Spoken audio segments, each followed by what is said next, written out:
Esta semana, Ricardo Araújo Pereira declara-se descentrado, depois de ter ouvido os elogios de António Costa ao Bloco Central. Pedro Mexia continua a sentir-se humano e João Miguel Tavares confessa-se em banho-maria. Está reunido o Governo Sombra.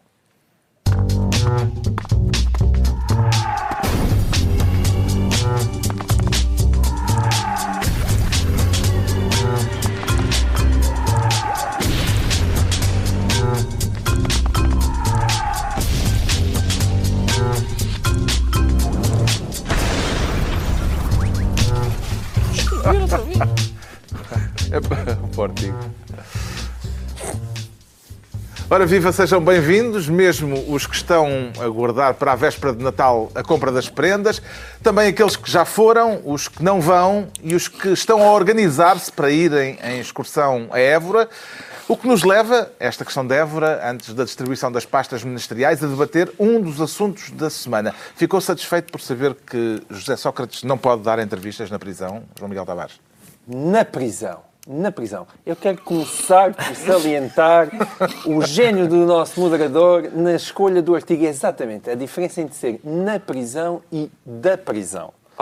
Porque temos aqui... Bom trabalho, bom trabalho, senhor moderador. Porquê? Temos minudência ao nível da preposição. Temos minudência ao nível da proposição. Porquê? Porque foi ao calhas. Não me dei Como assim foi ao calhas? Não houve profunda reflexão na escolha dessa proposição. Há sempre, claro. Claro que sim. Não, ou então já te sai tão naturalmente que já nem sequer precisas fazer esforço.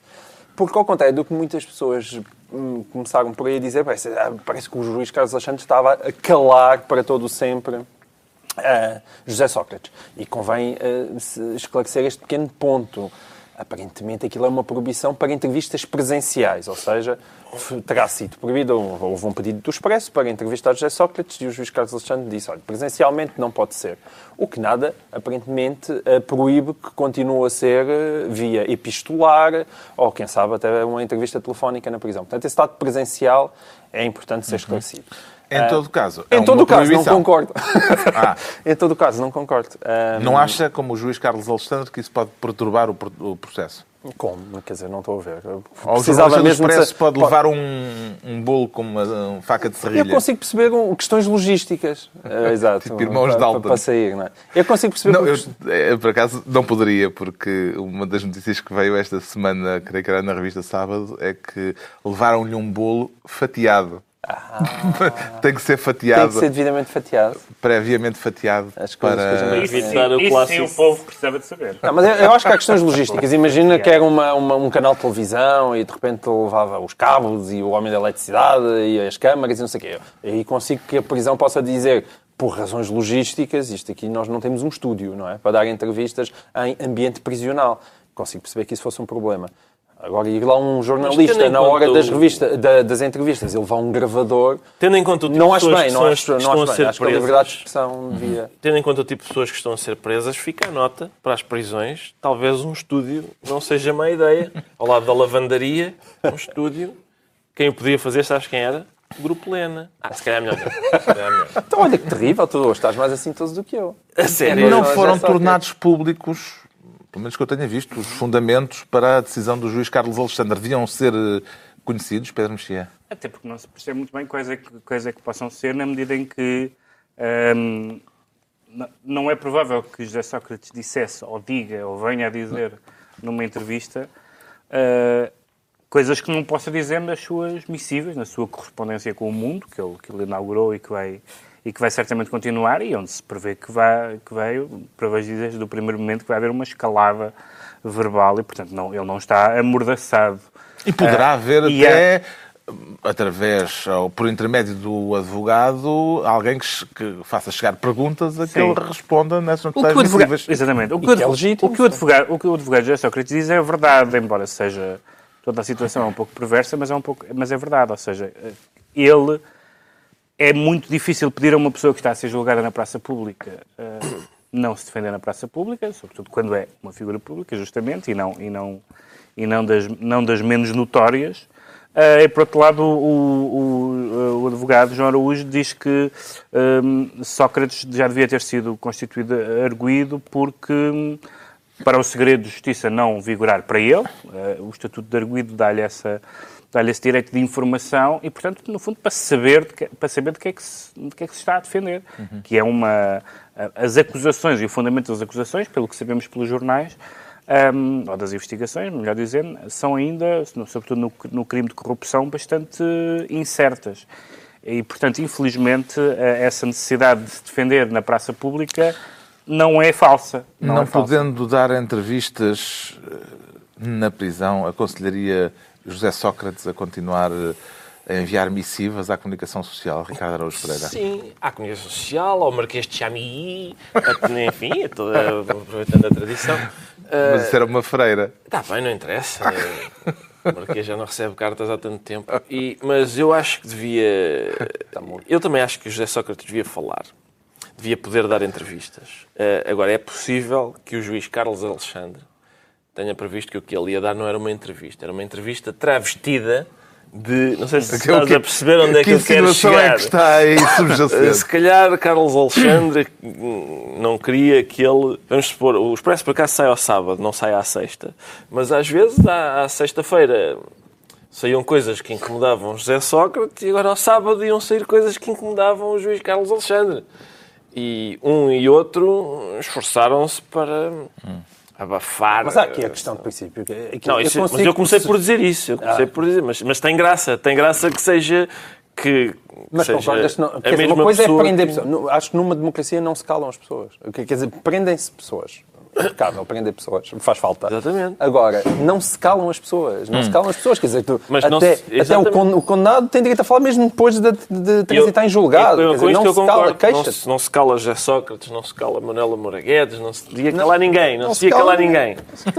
Entretanto, Sócrates recebeu esta semana na prisão Pinto da Costa. Consegue imaginar de que é que terão estado a falar naquele encontro, Ricardo? Não sei. Eu vejo-me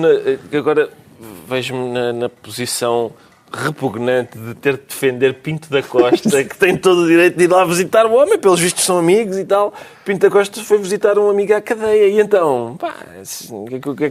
Mas há um momento em que o benfiquista anónimo chega à casa e liga à televisão e vê Pinto da Costa entrar numa cadeia. Numa cadeia, claro. E depois já está a visitar o Sim, aí é que está.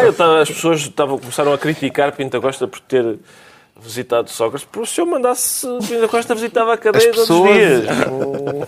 As pessoas e Carlos Abreu Amorim. É regime de ambulatório. Exato. Carlos Abreu Amorim, que é vice-presidente da bancada parlamentar do PSD, que é fervoroso adepto. Foi, aliás, o que chamou... marroquinos ou benfiquistas, ou magrebinos. Magrebino, coisa que não tem mal nenhum. Não, pois. E como é óbvio, ele depois pediu desculpa por isso. Aliás, ele indignou-se com a ida de Pinto da Costa. Mas a tese, que é a tese também do Correio da Manhã, de que isso foi para esconder, para fazer esquecer a derrota.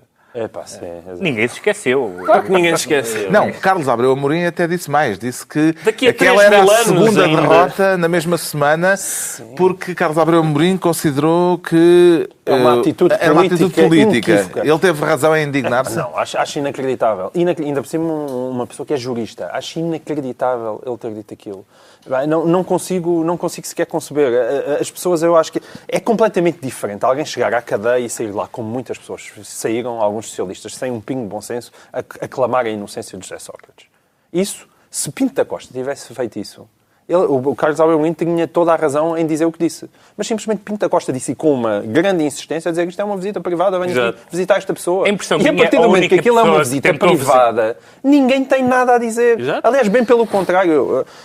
A mim faz-me alguma confusão que todas as pessoas realmente que vão visitar José Sócrates tenham que passar por aquela espécie de passadeira de câmaras e que ninguém consiga visitá-lo sem ter que fazer quase declarações à comunicação social. Razão pela qual provavelmente a família ainda lá não foi. A única pessoa isso que não conseguiu foi o Barbas, não foi? Não foi a única pessoa que não conseguiu. Foi porque se enganou no dia, se calhar Pinto da Costa.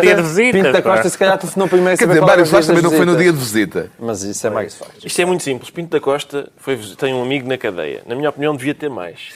Mas tem um que foi visitá-lo. Tem todo o direito em visitá-lo agora. Houve, entretanto, notícias e mais, de eu que... estou do lado de Pinto da Costa neste caso. E no caso do processo ao Sousa Tavares, em mais nenhum caso. Só nestes dois. Soube-se que Mas nestes dois estou muito estará firme. envolvido. Força Pinto. Sócrates estará envolvido num protesto na cadeia contra as condições da cadeia, ao nível da alimentação, por não estar a funcionar o secador da roupa, a máquina de secar roupa. Porquê que se ri? Faz falta uma máquina de secar roupa. Não tem graça nenhuma, porque eu estava em casa e pensei... Eu até tive um pequeno sobressalto. Uma pessoa vai para a cadeia e obrigam-nos a lavar a nossa própria roupa. Eu não sabia disso. Eu pensei que uma pessoa estava... que era só picar pedra. Não, uma pessoa estava sossegada e tal. Lia, depois tem aquele recreio de 1 hora, depois volta para a cela, continua a ler. Isso é um cruzeiro. Tens de estar ali a esfregar. Eu pensei... Estás a confundir com um cruzeiro. Acabou-se a tua vida de crime. Olha, a vida do crime não é para mim. Mas com isto estará Sócrates a exercitar as qualidades de liderança e, portanto, em certo sentido, manter dentro da cadeia... É um macho alfa, um macho alfa em todo lado. Eu li essa notícia aproximadamente durante 1 segundo e meio e passei para a notícia seguinte. Quer dizer, que era sobre a refeição. Que era sobre, sei lá, pneus, não sei, não interessa. Quer dizer, qual é a relevância dessa história?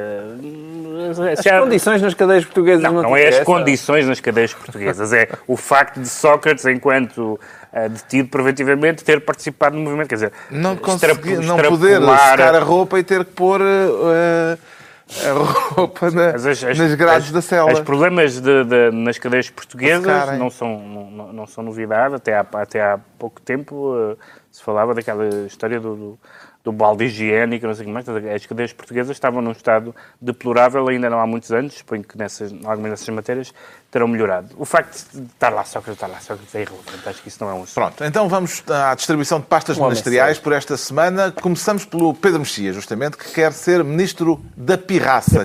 Quem é que anda a fazer pirraça a quem, Pedro Mexia? Não sei, aparentemente as pessoas estavam a cumprir as funções para que foram eleitas ou nomeadas, no caso do Conselho... Por pessoas, refere-se à administração da RTP? Não, refere-se ao Conselho Geral Independente? Não, também, tanto uns como outros estão a cumprir as suas funções. Toda a gente é pessoa? Toda a gente é pessoa. Para citar o padre António Rego. Exatamente, mas porque... basicamente, depois do que já aqui falámos no último programa da reação que teve a administração da RTP ao chumbo do seu plano de atividades, tem, aliás, um acrónimo muito bom que chama-se Plano de Atividades, Investimento e Orçamento, PAIO. É como se chama. O PAIO foi chumbado.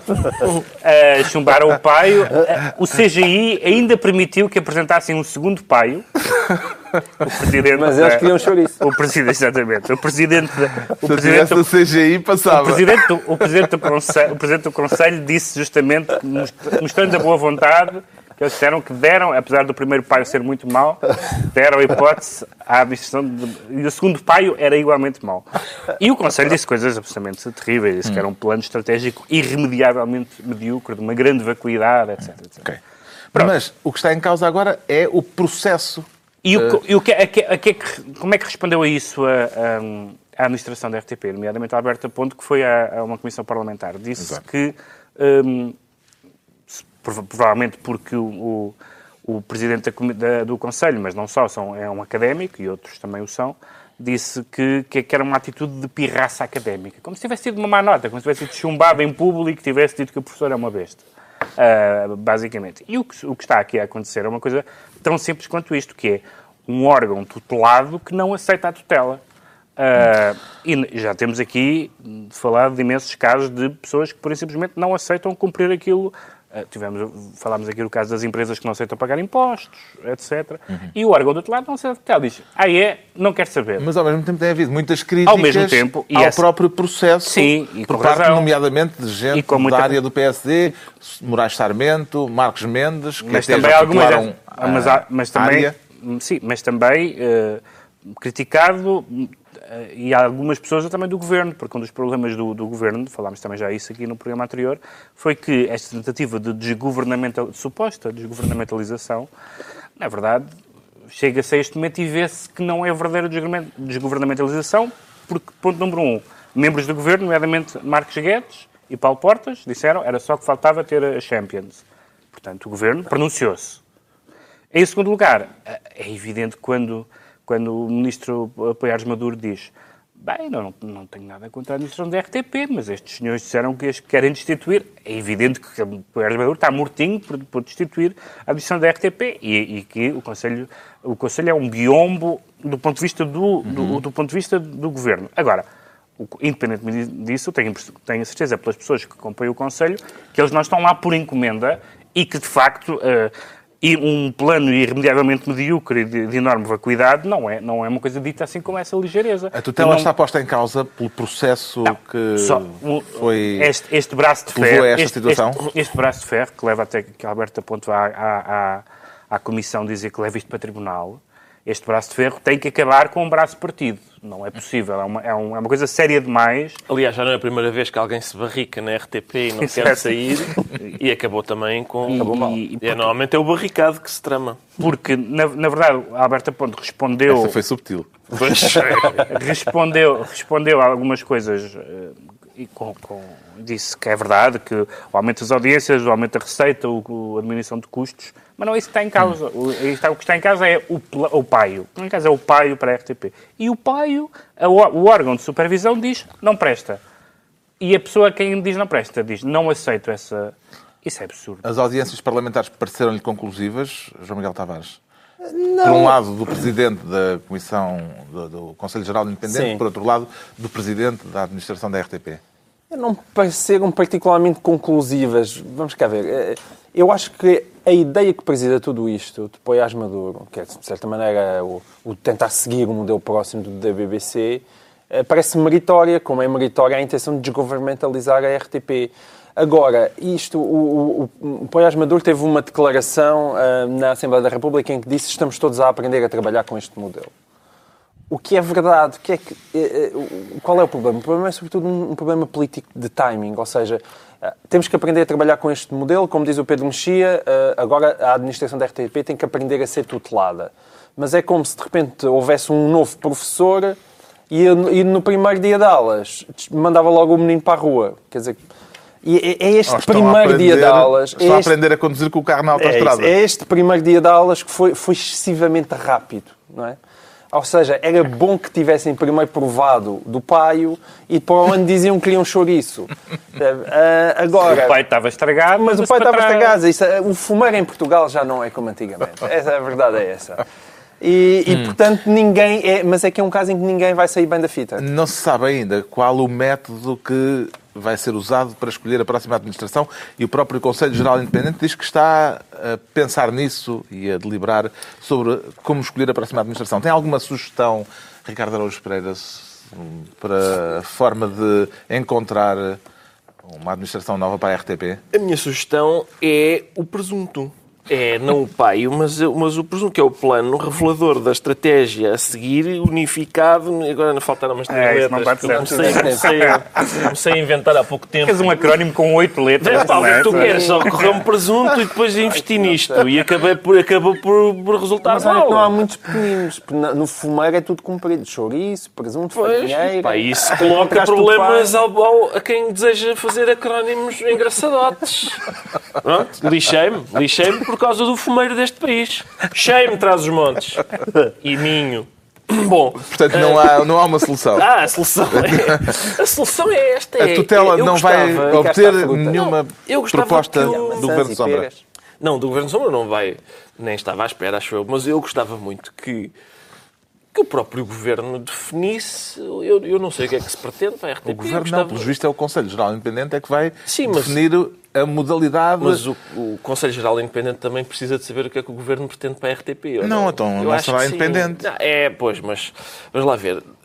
Eu acho que isto era giro se o Governo dissesse o que queria, a administração administrasse, o Conselho Geral Independente aconselhasse geralmente e independentemente. Não é como se não soubesse. Há um contrato de concessão. É só é por isto. Não é como se não se soubesse o que é que cabe à RTP fazer. Repara, a partir do momento em que os jogos estão, afinal, no serviço público. Bem, já estão comprados? Agora não nada a fazer. Mas antes da compra, os jogos foram considerados serviço público. O ministro diz que isso não é... Que isso é uma interpretação abusiva. Repara, segundo, a gente diz, 15 milhões pelos jogos.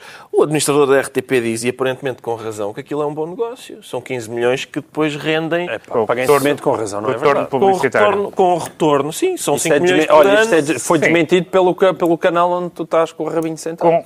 Eu não estou com o rabinho sentado no canal. Na cadeira do canal. Não, mas eu não tenho... Dizem que não há maneira de rentabilizar 15 milhões. Onde é que está o rabinho do Ricardo? O rabinho está aqui. Eu não tenho dúvidas que... Eu acredito... Vai ser a promo, sabe? Exatamente. Eu acho que é fácil de acreditar que é possível que 15 seja milhões verdade rentabilizados. que 5 milhões por ano pelos jogos da Liga dos Campeões possam ter algum retorno. E ele diz, é um bom negócio. É capaz de ser. Agora, a questão é, por exemplo, investir no Big Brother, se calhar também é um bom negócio. Se calhar não é um negócio para a RTP. E atenção, não é um negócio para a RTP. Está já em preparação que o dinheiro feito com essa publicidade que vai entrar e com essas poupanças vai ser aí óperas e teatro. E documentários. Jesus. Mas aí é que está. Vamos imaginar que é um bom negócio. É um negócio para a RTP. Se fosse um bom investir negócio. no Big Brother também é um bom negócio. Fica a questão. Claro, não é um negócio para a RTP. todo o problema. Está entregue a pasta de Ministro da Pirraça ao Pedro Mexia. Agora o João Miguel Tavares quer ser Ministro do Perdoa-me. Para perdoar ou ser perdoado, João Miguel Tavares? Isso eu não me encontro em condições para isso. Então. Há uma pessoa a esta mesa que realmente pode ter condições. Estamos a falar do caso BES, portanto, sei que alguém pode perdoar.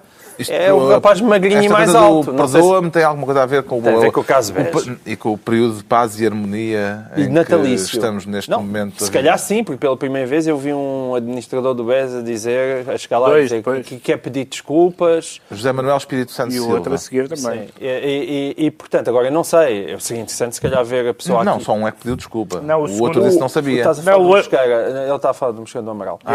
Eu já perdi. Sim, ele veio e também disse. Mas não trouxe árvores genealógicas. Mas o José Manuel Espírito Santo Silva teve vontade de tudo. Foi uma coisa, foi na declaração de abertura e, portanto, disse logo que ia começar por pedir desculpa. É uma atitude em que se pode ver uma crítica implícita a Ricardo Salgado.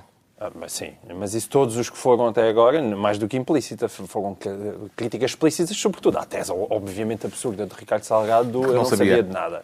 Agora, mesmo aqueles que o defenderam, implicitamente criticaram-no, porque disseram que assinaram de cruz, basicamente. Agora, o assinado de cruz... O que significa que se há alguma coisa errada, a culpa é de quem... O assinado de cruz é a segunda parte, porque eu tanto me podia ter sentido. O contabilista chamava-se Cruz. Não, exato. Não, tirando essa piada fácil... coisa que neste programa... Repudiamos a piada fácil neste programa. A seguir, depois do Senhor Perdoa-me, veio o Senhor Amnésico. Tudo no mesmo dia. Que e há disse amnésia. Durante 4 horas que não sabia. Sim, o Filipe Santos Costa escreveu um texto magnífico no Expresso em que o primeiro parágrafo era... Longo parágrafo. Eu não sabia, não me lembro, nunca imaginei, não sei, não acompanhei, nunca supus, nunca participei, nunca tive qualquer informação. E isto continuava ad eterno. E o senhor não sabia nada. E quando lhe perguntavam, então? E ele respondia, eu atuei exclusivamente com base na absoluta confiança. E aí, de facto... Esse senhor era o presidente não executivo da Rio Forte. Rio Forte, exatamente. Há quem conheça esta empresa, que aprecio muito e que certamente adora este senhor Manuel Espírito Santo. Agora, ele diz aquilo... E eu realmente pensei, eu que estou a criar 4 filhos, dos quais já não falo há muito tempo neste programa, eu pensei, realmente, quando eles forem grandes, tu queres tirar o curso de absoluta confiança. Que é, o que é que tu queres quando fores grande? Eu quero ter absoluta confiança. Porque apenas ter absoluta confiança é uma coisa absolutamente maravilhosa em Portugal. Porque vai-se para conselhos de administração, não se faz coisa nenhuma, não se sabe nada, ganha-se uma pipa de massa. Estamos a falar que este senhor era o chairman dos lugares onde surgiram todos os maiores problemas no BES. E ele não sabia nada. Estava apenas a assinar em termos de absoluta confiança. É caso para dizer, pá, sim, também eu, não é? Convenceu o Ricardo Araújo Pereira, este senhor que não sabia... Tens absoluta confiança? Eu não desculpo. Eu sou muito rancoroso, não perdoo, não perdoo. Aliás, já há um tema de Kim Barreiros, já agora posso citar o poeta, que se chama A Acusada Não Perdoou. É uma acusada, é uma senhora que está a ser acusada. E ele diz, a acusada não perdoa. A acusada? Eu, a acusada não perdoa, diz Kim Barreiros. E eu estou na mesma posição. Eu gosto de citar a grande poesia. Eu então, de que forma é que perdoaria? Não perdoaria. Não perdoa a acusada? Não. Eu, esta semana constatei que Era sublinhado, talvez excessivo, que era para alguém que estivesse distraído. Eu acho que já tínhamos ido, já estava feito, era deixar sossegado. Ele foi lá mexer. Bom, as pessoas às vezes estão distraídas, não apanham. Talvez. Estão a pensar outra coisa. Tinham que estar mesmo muito distraídas. Em princípio, Kim Barreiros é bastante, assim, tem o condão de fazer-se entender muito claramente. Mas então, eu esta semana constato que era administrador do BES e não fazia ideia. Porque eu também não sabia, não participei, não estive, não ouvi. Tu atuaste com base em absoluta confiança. Não sei onde para o dinheiro, especialmente o meu. Portanto, em princípio, sou administrador. Mas não estás a receber. Estou à espera do meu milhão pelos submarinos. Também não se sabe de onde é que vem e porquê e quem. Exato. E há uns nem se lembra de onde veio o dinheiro também. Mas eu estou quem rodeado pagou o milhão, ele também não se lembrava de quem lhe pagou o milhão. Claro que não. É o tipo de coisa que tu esqueces com facilidade. E agora, entretanto, a questão é... no fim disto tudo, já agora só fazer esta nota. Não, a BBC... eu queria fazer só uma... sim. É que a BBC elegeu o Ricardo Salgado como o pior CEO do ano. E o que é curioso, porque... É prestígio internacional. É prestígio internacional. E a 2 de... Vais gostar desta citação. A 2 de agosto de 2014, no Expresso, disse Miguel Sousa Tavares: a gestão do BES, quase unanimemente tida como a melhor e mais profissional dos bancos portugueses, com aquela imparcialidade e independência dele. E nisto vem a BBC, a estúpida da BBC, quebrar esta quase unanimidade. Eu só fiz de monomania. Sim. É verdade. Entre estas duas estratégias, Pedro Mexia, a de dizer que não sei, não faço ideia, etc., e o pedir desculpas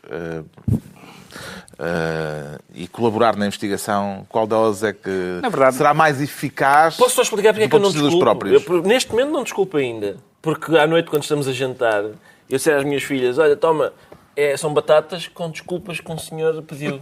E ela: mas eu gosto mais do bife. Não, hoje é desculpas. Há uma lágrima neste momento em cada rosto do espectador. Eu tentei ser vítimas da fome. Eu tentei ser... Achas que o banco alimentar precisa bater à porta da tua casa e levar umas latinhas de salsicha? Tão dickensiano não pode ser possível. Não pode ser bife todas as refeições. Não pode ser bife todas as refeições. Quem se mete com o BES não dá para bife.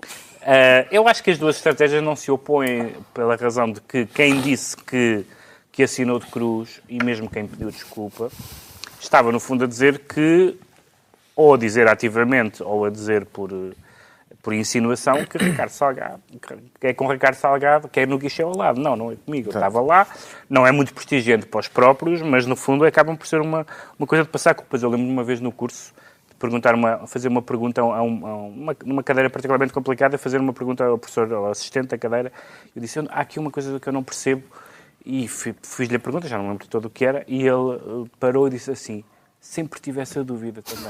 O professor e ele não sabia, foi extraordinariamente útil do ponto de vista do meu esclarecimento. Avança com o nome desse académico. Não sei, por acaso não me lembro quem foi, mas lembro deste momento. Mas os académicos não sabem tudo. Há um momento muito bom. Sim, também eu sou professor. Das cadeiras que lecionam, convém saber. Há um momento muito bom na comissão, que é quando uma das pessoas que esteve na comissão, não sei já qual foi, que disse: então, mas quem é que não confiava no Dr. Ricardo Salgado? E vários deputados. Não, foram os dois do PC. Os dois do PC no braço. Foi um momento que era escusado, porque era óbvio que seria esse o resultado. O João Miguel Tavares é, portanto, ministro do Perdoa-me esta semana, e o Ricardo Araújo Pereira reclama a pasta de ministro dos leaks. Quer, portanto, ser ministro em estrangeiro. Ministro estrangeiro, há para aí uns leaks. Ainda é por causa do Luxemburgo? É, do Luxemburgo. Os LuxLeaks? Os LuxLeaks, que entretanto descobriu-se quem foi o... Quem é que clicou? Quem é que clicou. Que foi um rapaz de 28 anos que trabalhava numa auditora na PwC ou PricewaterhouseCoopers. WC, sim. WC. Mete WC e aquilo acabou tudo bastante, enfim. E o rapaz disse que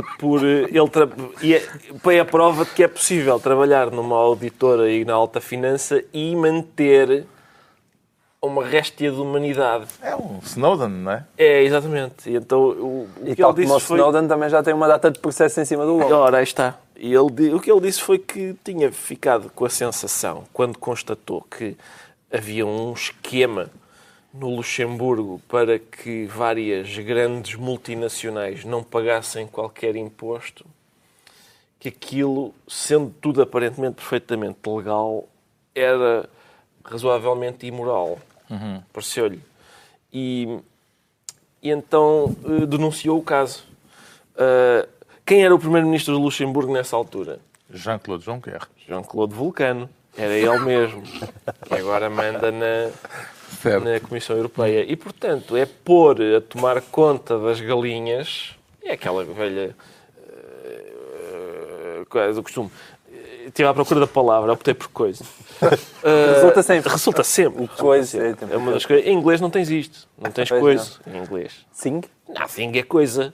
Coisa não existe. Sim. Sério. Bom, vamos avançar. É uma bonita reflexão. E então, pois é, eu gosto Como é que muito de depois linguisticamente. disto tudo... E outra coisa, os ingleses, para os ingleses... Mas não outra coisa. São bárbaros que não distinguem ser e estar. Não, para eles, ser bêbado e estar bêbado são coisas... É a mesma coisa, eles não têm um verbo para cada um. Mas distingue o céu e o paraíso. Tá, mas isso dá-te mais jeito do que distinguir o ser e o estar? Não me dá jeito nenhum, eu quero saber disso. E flash emit. Já. Isso dá muito jeito. Isso confesso que me dá jeito. E as várias formas de bebericar e várias formas de bebericar o chá. Quer quando vou ao talho, quer quando vou a outros estabelecimentos. Dá um jeito de distinguir entre flash e meat. Aprende-se aqui. Ok. E isto era tudo a propósito. Como é que o Jean-Claude Juncker consegue manter depois disto tudo sei lá, eu acho que ele se calhar pode como invocar... Presidente da Comissão Europeia? Pode invocar que tinha absoluta confiança. Exato.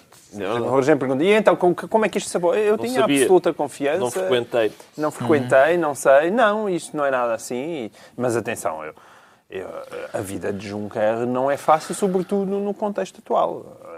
Eu compreendo mal como é que numa União que se diz europeia e uma União que também se diz económica, não é? Pode de repente haver estas disparidades fiscais dentro dos países da União. Isto é evidentemente um escândalo. Se Juncker tiver colaborado na construção daquele esquema... conhecidas. Quer dizer, isto não, a novidade é que nós temos nomes e factos e datas, porque... Eram genericamente conhecidas, mas tu tens este lado que é falar diretamente com as empresas. Quer dizer, que nem sequer se trata de uma regra geral do Estado. Anda cá, Amazon. Anda cá, senta-te aqui. Sim. O facto disto ter sido público e ter dado o escândalo pode contribuir para alterar alguma coisa? Ou mais coisa, menos coisa, vai ficar tudo business as usual? Justamente business as usual por duas razões. Por um lado, porque ele já foi eleito, no caso de Jean-Claude Juncker, ele já foi eleito. Se isto tivesse vindo a lume antes de ele ter sido eleito, Presidente da Comissão, talvez a coisa mudasse um bocadinho de figura. Por outro lado, esta disparidade, mesmo que não leve a casos tão escandalosos como ser o próprio Estado proativo nestes negócios, mas esta disparidade fiscal e os paraísos fiscais, nós já discutimos aqui casos portugueses de companhia, de empresas que se deslocalizam para ter benefícios fiscais e, portanto, a harmonia fiscal europeia é bastante mitificada. Por outro lado, nós sabemos que, neste caso como noutros, muitas vezes nem sequer a ilegalidade é condenada, quanto mais a imoralidade. Alguém está à espera que a imoralidade, porque não estamos a falar de coisas, na maioria delas não estamos a falar de coisas ilegais, pelo menos a maioria daquelas que eu li não são ilegais, são coisas que ficam mal. Exato. Alguém está à espera que alguém vá ser condenado politicamente por coisas imorais. João Miguel Tavares. Eu Pronto, estou. o Ricardo Araújo Pereira fica ministro dos leaks e estão entregues as pastas por esta semana. Temos que acelerar para deixarmos esta semana o Pedro Mexia ser humano. Exatamente. Agora o João Miguel Tavares diz sentir-se em banho-maria. E é bom, João Miguel Tavares? É bom, mas mortiço. Passa-se pouca coisa.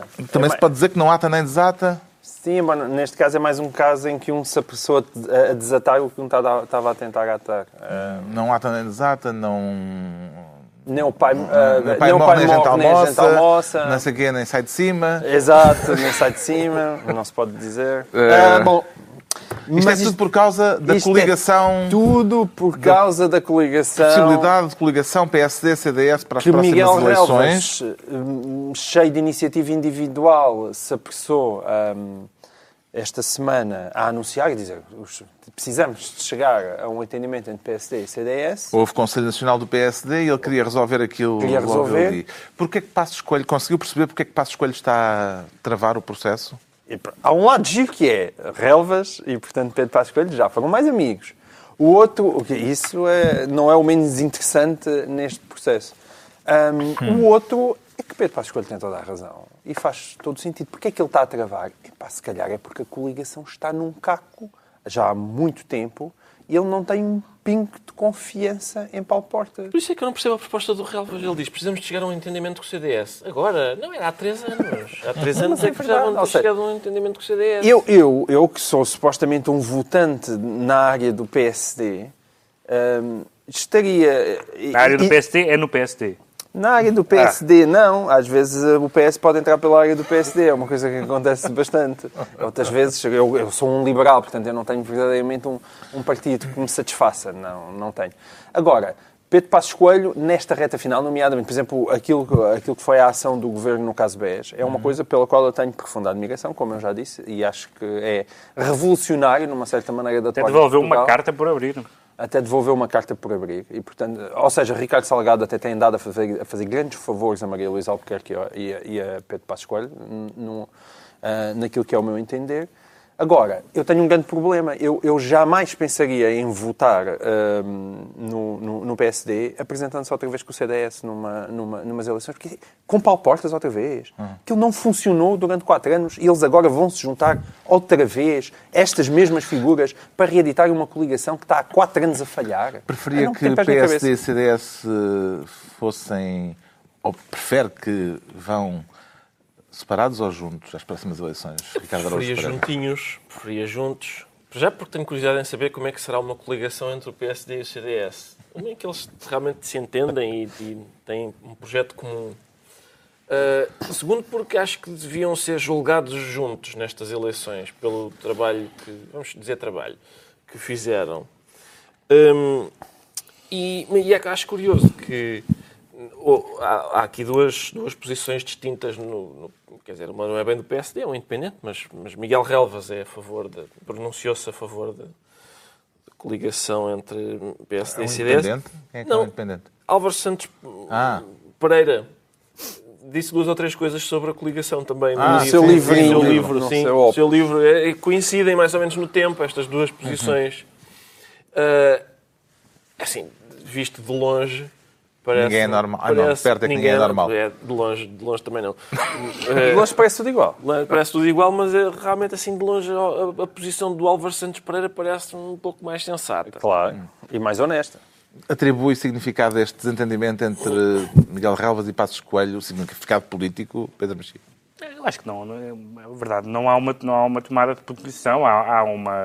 O PS, como é o PSD, no fundo, que vai decidir se há ou não coligação, é normal que adie o mais possível para saber como é que estão as sondagens, para saber se tem a possibilidade de ganhar sozinho. Evidentemente que Passos não quer, só fará a coligação se tiver que ser, não é? Passos disse que só faria sentido a coligação se fosse para chegarem à maioria absoluta. Sim, isso é normal, porque é que alguém há de querer uma coligação. Os partidos não são iguais, têm propostas diferentes em algumas matérias, têm tido um entendimento cheio de problemas e, portanto, é normal que... E, por outro lado, o CDS também já está a fazer pela vida, já tem feito, digamos... Já quer reabilitar o clipes e anúncios ou não sei se cartazes com os ministros, mostrando o seu trabalho. Agora, uma coisa é certa, sozinhos ou separados, o CDS, tal como o PSD, vai ser julgado por ter feito parte deste governo. A única diferença é que, se estiver em coligação, tem aquelas vantagens normais eleitorais da conversão dos votos em mandatos. Se estiver sozinho, há o risco de... Se estiverem sozinhos. O velho fantasma... Se forem sozinhos às eleições, vai haver roupa suja, se calhar, com fartura. Mas também não só isso. Se PSD e CDS não perceberem, como a mim me parece absolutamente evidente já hoje, que não vão ter hipótese de ganhar as eleições, se forem sozinhos, se calhar conseguem mais facilmente uma futura coligação do que se forem separados. Está esclarecido o banho-maria do João Miguel Tavares. A dúvida agora é percebermos porque é que o Ricardo Araújo Pereira se sente descentrado. Isso é uma coisa recente ou é um defeito de fabrico, Ricardo Araújo Pereira? É possível que já venha de trás, sim. Deu-lhe mais fortemente ao ouvir esta semana António Costa. Mas tu não és monomaníaco. Um monomaníaco não pode ser descentrado. Não, tu escolhes, és descentrado ou monomaníaco. Tenho que me centrar numa coisa para ser monomaníaco? Então não. Talvez. Mas, enfim, é por causa do discurso de António Costa? Capaz de ser uma coisa de afinação. Vamos deixar o Pedro Mexia ser humano. Exatamente. O António Costa, são estes elogios ao Bloco Central. Me confundiram. Eu pensei... Mas aquilo não era apenas uma referência histórica. Só se era isso. Ele já veio dizer que se foi mal entendido. De repente assustei-me, pensei que o espírito de Francisco Assis tivesse possuído António Costa. Dá-me vontade de ir abanar e dizer sai bicho mau. Mas para isto não valia a pena mandar embora o Francisco Assis, não é? Se é para alinhar num bloco central, eu recomendava, se calhar, um GPS. Só para saber exatamente onde é que é, à direita, à esquerda. GPS não sei, mas para que lado ir. Pisca-pisca. Uma bússola, o famoso pisca-pisca está a funcionar em grande, como dizia o diretor do I. Em termos de declarações sucessivas de António Costa, já houve abertura dos membros, abertura aos dois partidos da esquerda, namoro com o LIVRE, disponibilidade para um bloco central. Costa é de abertura fácil. E o CDS, porque não? Quer dizer, sim. Não há... O Costa não se vai coligar com o MRPP. Se temos a garantia... Hoje, no momento em que falamos, é um bocadinho... Tanta abertura, depois também... Entretanto, Costa teve esta semana duas tiradas interessantes. Sim. Qual foi o à parte? Não, continua.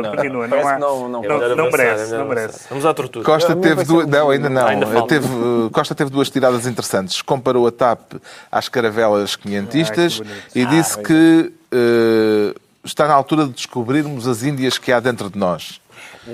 Gostou das alusões históricas? Ele está muito século XV, não é? Está muito século XV. Mas eu gosto de alusões históricas, mas isto supostamente é ir recorrer a alusões históricas, nomeadamente no caso das Será Manuel Alegre que lhe está a escrever os discursos? Será? Isso não. Ainda vai acabar em Dom Sebastião e nós não queremos isso. Agora, é melhor não. Mas ele defende, de facto, está a defender a nacionalização não, continuar uma TAP nacionalizada, falando das caravelas quinhentistas, mas atenção, convém. Em nome do rigor histórico, também, sei lá, por exemplo, na Holanda, boa parte da expansão foi feita à custa de empresas privadas. E eu estou certo que Dom João II queria fazer uma PPP. O problema de Dom João II é que não existia ainda. Tendo em conta que o processo da privatização começou com Guterres, é encantador este amor que o PS revela pela TAP. Já sabemos porque é que o Ricardo Araújo Pereira se sente descentrado. O Pedro Mexia, que na semana passada não pôde, como pretendia, declarar-se humano, volta esta semana à carga. Isso de se sentir humano dá-lhe com frequência? Eu sou humano sempre que me deixam. Por exemplo, a semana passada eu não pude ser. Porque de onde é que lhe veio esse sentimento? Porque é humano. Porque os Estados Unidos, aliás, esta semana temos um outro assunto também americano, mas os Estados Unidos tiveram aquela questão do relatório do Congresso sobre a tortura, onde se revelou com uma forma explícita e de uma forma assumida coisas que nós já sabíamos, infelizmente já sabíamos, não, felizmente já sabíamos, mas infelizmente aconteceram. Mas agora com factos e com detalhe. Com o facto não só com o uso de certas práticas de tortura e algumas que a CIA cria eufemisticamente que não se chamam tortura, como o waterboarding, mas que são objetivamente... Enhanced Interrogation Techniques. Exatamente, mas que são objetivamente práticas de tortura e que provavelmente... Isto será devidamente legendado. E provavelmente com uma série de subterfúgios, mentiras ou ocultação de informação. E isso gerou duas coisas interessantes. Bom, em primeiro lugar, é interessante dizer que os Estados Unidos, sendo lamentável que sejam um país que pratica atos de tortura, ou que praticou, espero que muitos deles tenham terminado, é também um país cujo Parlamento, neste caso o Congresso, denuncia publicamente isso. E, portanto, apesar de tudo, isto é uma diferença em relação a outros países. Em segundo lugar, foi muito interessante a posição completamente, como dizia o New York Times, neutral de Obama face ao relatório. O Obama elogiou 500 vezes a CIA antes de dizer alguma coisa, porque, evidentemente, que para o Presidente é melindroso, em vários títulos, pôr em causa uma instituição central que tem uma defesa que tem responsabilidades importantes na defesa americana.